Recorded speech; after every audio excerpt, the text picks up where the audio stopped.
So you've seen the Mavic 4 Pro. I finally got my hands on it. And I wanted to give you a practical review, my real world experience flying this drone over the last few weeks and taking it out for a test drive. We're gonna talk pros, cons, and find out if it's actually worth the upgrade from the Mavic 3 Pro, which is the drone that I currently fly.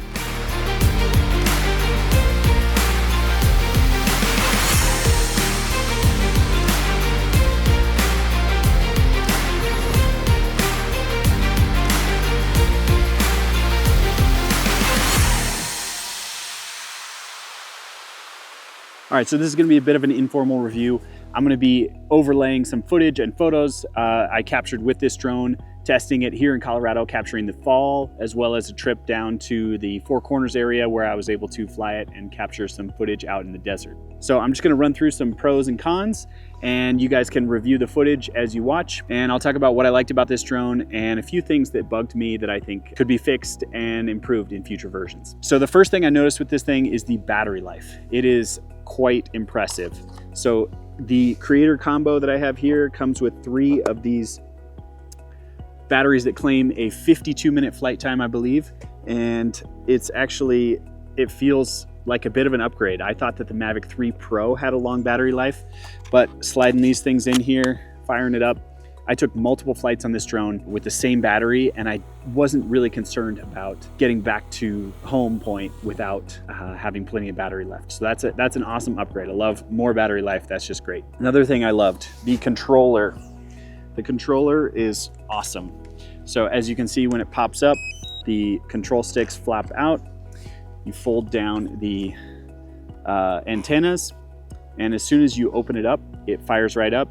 It's got a super bright, super sharp, large screen that's super helpful when you're flying. And I like that it's elevated away from the controller, so it's even closer to your view, and it makes it easier to see what you're flying. The one thing I did worry about, and I'll talk about this a little bit in the cons, is just scratching this screen. Next thing, the connection. So from these antenna to the drone felt rock solid the entire time I was flying.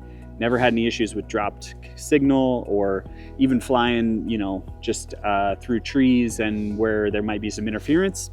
No issues. It's pretty rock solid. So that gives you peace of mind while you're flying. I loved that DJI gave us this case. It's actually quite functional. It has a spot for everything. It's not bulky. It has a nice latch. Awesome case. That comes in the combo. I think it's the creator combo. I also liked this little battery storage case. Previously, they had that smaller one, the batteries were always flopping out of it. But this one, they lock in and it charges via USB-C, or the included cable is connected at the other end. The creator combo on this drone comes with 512 gigabytes of internal storage, which felt like plenty of storage for me. It's easy to just pop this thing right here, plug in your USB-C cable and connect it to your computer, pull the footage off. It's nice to not have to worry about those little micro SD cards that I always think I'm gonna break or lose. I like just having that internal storage capacity. Probably the biggest upgrade for this drone is the image quality.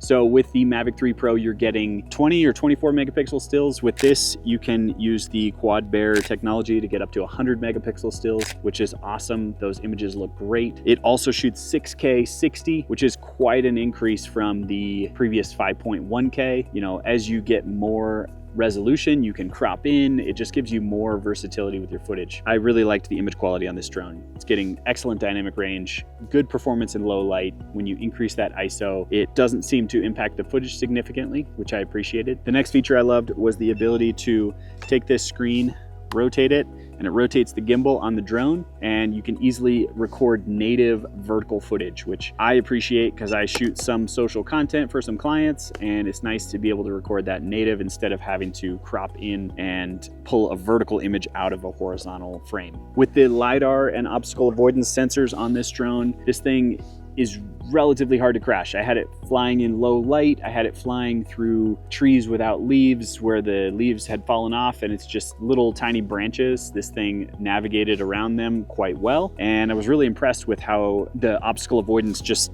is exceptional. I didn't really have any complaints with it on the Mavic 3, but this performed even better in low light, which was one area of improvement. Going back to the image quality for a second, it still has the 3 lenses that the Mavic 3 Pro has, but now you've got better quality on all 3 of those. So I felt like the images were a little soft on the Mavic 3 Pro. Mavic 4, the images just look sharper, more crisp, not as much grain and noise, which I always appreciate because it makes those even more usable when you're utilizing that parallax or longer focal lengths on the tele lenses. In the main camera, and I believe the 70mm camera, you're now getting an f2 aperture. Definitely on the main one, I'll have to double check on the 70mm lens, but that f2 aperture gives you an increase in 1 stop of light from the Mavic 3 Pro. So that just makes it even easier to shoot in low light, gives you 1 stop more light so you can reduce your ISO when shooting in darker environments. And it just is a really nice feature to have. 2 other things I noticed just in a practical sense of using the drone. I noticed that you can now charge these batteries in parallel. Previously, it could only charge 1 at a time.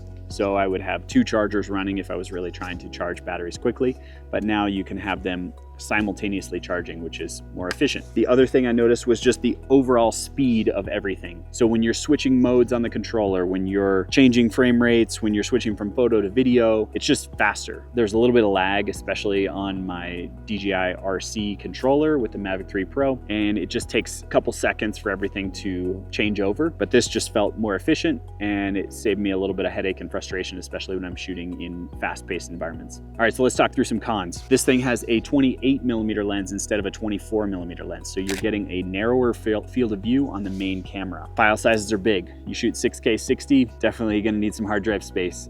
So something to keep in mind as you increase that, you know, from 20 something megapixels to 100 megapixels, you're gonna have larger file sizes. It's great if you have plenty of storage and capacity, but you'll quickly fill up drives if you're not careful. When I was hand catching this and flying it out of my palm in launch, I noticed it just feels big. Like I feel like a little more at risk when these things are flopping around and you don't wanna catch a finger or your face and get tangled up in the propellers. It just feels a little bigger than the Mavic 3 Pro, and just made me a little more nervous when landing and launching from my hand. So it's a large drone. It's heavier and just a bit bulkier and a little more intimidating to fly. Maybe I'm just not as comfortable with it, but something to keep in mind. I also noticed when launching it, there's very minimal ground clearance here. So you've got this sensor here on the bottom, 3 of them. This thing, if you're not on a perfectly flat surface like a car or any other launch point that's made to launch a drone from, maybe you have a platform that you launch it from, these are gonna be touching the ground, and I just felt like that was prone to getting scratched. You know, even when you launch it from your hand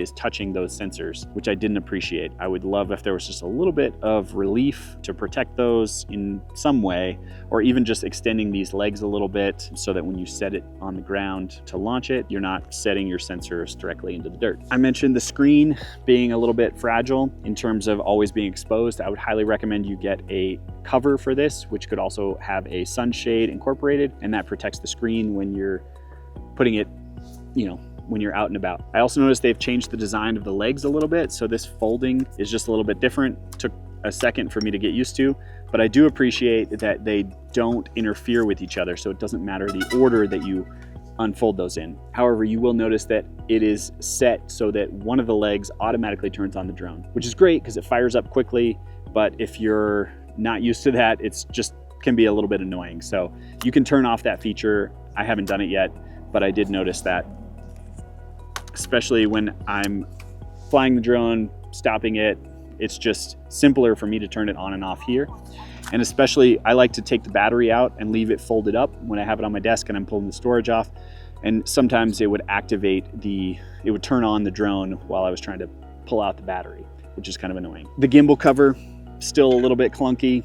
I don't know. These things have never been perfect, so DJI can keep iterating on that design. Hopefully they'll eventually come across something that works, but still feels a little clunky. And lastly, I'm still figuring out the Expo tuning on this thing. So that's the controls and sensitivity with flying. I used the same Expo tuning that I had on my Mavic 3 Pro, and I feel like this one's just a little bit more touchy. So I still need to dive in and figure out how to dial those settings to get an optimum smooth cinematic flight. So that's something you'll have to experiment with if you get this drone. So I think that covers all my pros and cons. If you haven't already, I would appreciate it if you hit the subscribe button, and you'll get notified when we post more videos. We post every week. If you have any questions about this drone, hit me down in the comments. I'd love to hear from you. I always try to respond to those. And if you're looking for a drone, they're finally currently in stock, so I will put a link to where you might be able to find one. I know they initially weren't launched in the US, but I've seen some ads and I've seen some places where they are actually listed online. So go check out, links in the description.